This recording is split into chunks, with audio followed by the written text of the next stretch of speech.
Welcome back, guys, to another video, and today we are going to be going over the upcoming event that is starting on January, 7th? Yep, January 7th.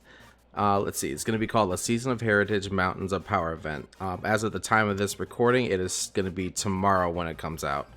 Let's see, it's going to be starting at 10 a.m. at your local time, and then going until January 13th at 8 p.m. So that gives us a whole week, relatively speaking. Let's go over the event bonus here. We have half walking distance, earn hearts with your buddy. My honest take with that is that it's okay. I mean, that's kind of small for a bonus, but hey, it's a little extra perk. There's going to be time research. We'll look at that later when we switch over to the Cerebi tab. And then let's look at our wild encounters here. We're going to break these down one by one, and when we switch over to the Cerebi tab as well. Of course, the ones that I'm looking forward to the most is Onyx and Pharaoh Seed. I'll explain why later. These are 1-star raids. I'm going to be skipping those. 3-star raids. Skip. 5-star Heatrun. Yeah, might as well. Mega Aerodactyl. I actually have something that I want to show that I'm ready for. Let's see. We also have research task encounters with Alolan Geodude and Slugma, as well as Mawile. Ooh, a Mawile research task. That's going to be good.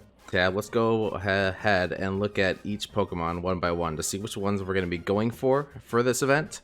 The first one, we're going to go over Zubat. I'm particularly not looking forward to looking for this one, because if I wanted to get a Zubat, I would look for a Shadow version. So if anything, I would just completely ignore that as as a low priority Pokemon to look for. As for Machop, we already know Machop. He evolves into a Machamp. He's a staple. If you don't have a good Great League, Ultra League, Little Cup, or Master League Machop, you can look for a 4-star or the #1 IV stat spread equivalent for this event. Let's see. You can get away with evolving it. You don't need to save it unless you really want to get the payback. That's going to be the main thing to look forward to, is just getting the counter, rock slide, and cross chop Machamp for PvP. Geodude is another one that I would skip because doesn't really have a place in Master League, and you would want the Alolan variant anyway to be able to do anything in PvP, unless they decide to magically buff it down the road, in which case I would say have it ready just in case you manage to find a good one when you're running your auto catcher. Next up, we have Onyx. Recently, we just had a Mega Steelix event, so this is going to be your chance. If you do not have any XL candies saved up, this is going to be your chance to catch as many Onyxes as you can to do that. So again, if you have not powered up a Steelix to level 50, this is going to be your chance to raise the XL candies to do so. So I would put Onyx on the higher end priority, especially considering that you can also probably get your hands on a really good Steelix Shiny, and we already know how epic Steelix's Shiny is. Slugma is going to be a new one for this event, and with Slugma, I would definitely put that on the radar because it will evolve into Magcargo, and it just recently got a buff in this recent PvP season, but we haven't had the chance to look for a shiny Slugma up until now, because it will be added to this event. And in that case, I would say go ahead and find one, evolve it, and use it for Great League. Okay, so here we are at Magcargo. We're going to go ahead and scroll all the way down to see if we can have one for Ultra League, which we are not able to. So the only 2 leagues that you're going to want to go for is a Little Cup Magcargo, and so that way you have access to Incinerate, which would wreck the Little Cup, as well as a Great League Magcargo, because you will be able to use Incinerate, Overheat, and Rock Tomb if you want to use Rock Tomb. It would be useful to have so that you can just pretty much go for a lower attack boost and then swap out to something that would have a more favorable matchup should you get countered by anything that switches into Magcargo. Nosepass is another one that hasn't really had much playtime or showtime for events. So another thing that we can look at is that its maximum CP is going to be 2379, which is going to put it just shy of being able to be used as a spicy pick for Ultra League. So that means that we can actually go for a Little Cup Nosepass / Probopass. as well as a Great League Nosepass / Probopass, and an Ultra League if you happen to find a 4-star that you can walk to level 50. Its moveset can be Spark, and then Rock Slide, and then you can utilize either Magnet Bomb or Thunderbolt. Either one's going to be your choice. Barboach is another one that hasn't really been seeing a lot of play in PvP lately. I could be wrong just because it's been a while since I've actually seen Great League. But again, with Barboach, it's a staple for Great League as well as possibly Little Cup. Barboach can run Mudshot, Aquatail, and Mud Bomb for Little Cup. So that's going to make it one of those Pokemon that you're going to want to look for the Little Cup. And then let's go ahead and go over to Whiscash. 2374 is going to be its highest CP, so if you want to make it a spice pick for Ultra League, you can go ahead and do that. Make it a Mudshot, Blizzard, Mud Bomb. Especially if you have a 4-star sitting, then this is going to be your chance to max one out. Let's see, what else do we have here? Yep, and of course, Great League. If you still haven't had a top PvP Great League IV spread for it, then again, this is your chance to do so. Same thing for Pharisee. It's another one that you're going to want to look for, especially since I believe... Let's go back. Is a shiny available for it? Yep. This is going to be your chance to farm for a shiny Pharisee so that you can turn around and use that for PvP. Let's see if Pharisee has anything useful in this form. Nope, it does not have any good fast moves, so we automatically write that off. As for Pharaoh Thorn, we already know that it's a staple for multiple leagues, especially Great League and Ultra League.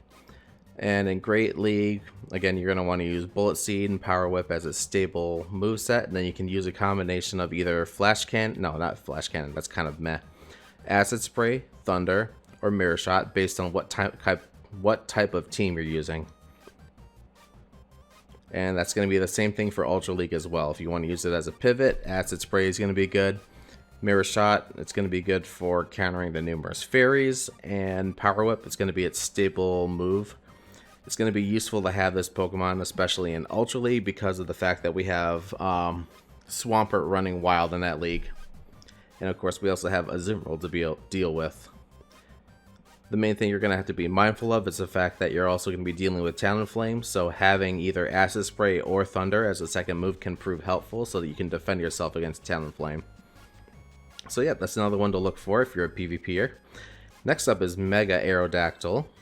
With this one, this is going to be mainly a rating focused addition to the game.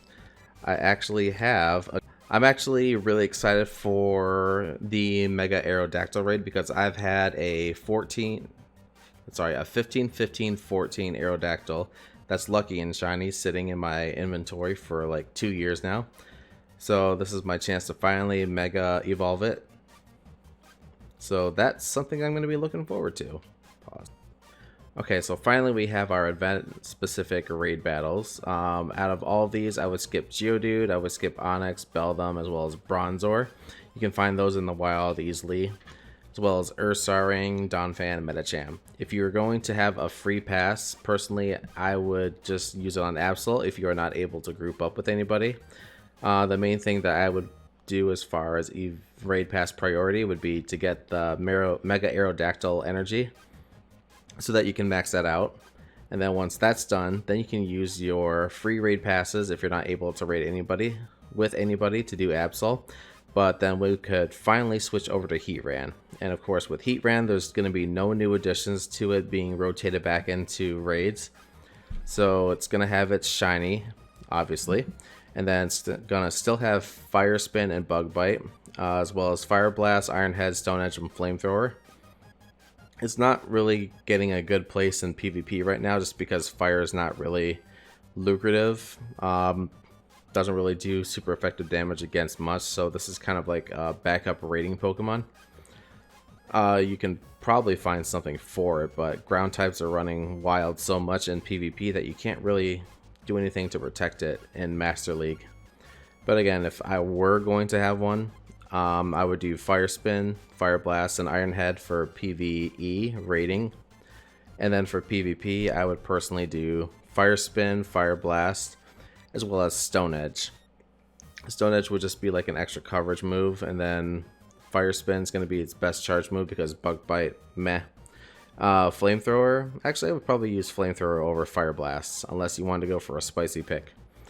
But yeah, again, Fire Spin, Stone Edge, Flamethrower. If you really wanted to have that extra protection against rock types or fairy types, you would probably want to use Iron Head, but again, Stone Edge can be just as efficient. Personally, how will I be doing this event? I'm not going to be focusing on Zubat or Machop because I already have so much of those. Same thing for Geodude. For PvP, I don't really need that. Onyx, I'm going to want for the XL candies. Slugma, I just want the shiny. As well as Nosepass, Barboach, and Pharisee. I don't have good ones for Great League or Ultra League, so this is going to be my chance to stock up on those. Mega Aerodactyl, again, I've been sitting on a 98%er for a while, so I'm definitely gonna be excited to use that one. Other than that, I'm gonna be looking to do raids for Aerodactyl first, and then once that's cleared out, Absol by myself, Heatran with everybody, and that's gonna be how I'm gonna be doing this event. So again, thanks again for watching, everybody. If you found this video informative, please leave a like, subscribe, and hit that notification bell to be updated on any other future videos, or if you want to see any other quick breakdown guides of any events that are coming up. Thanks again, and I will see you in the next one.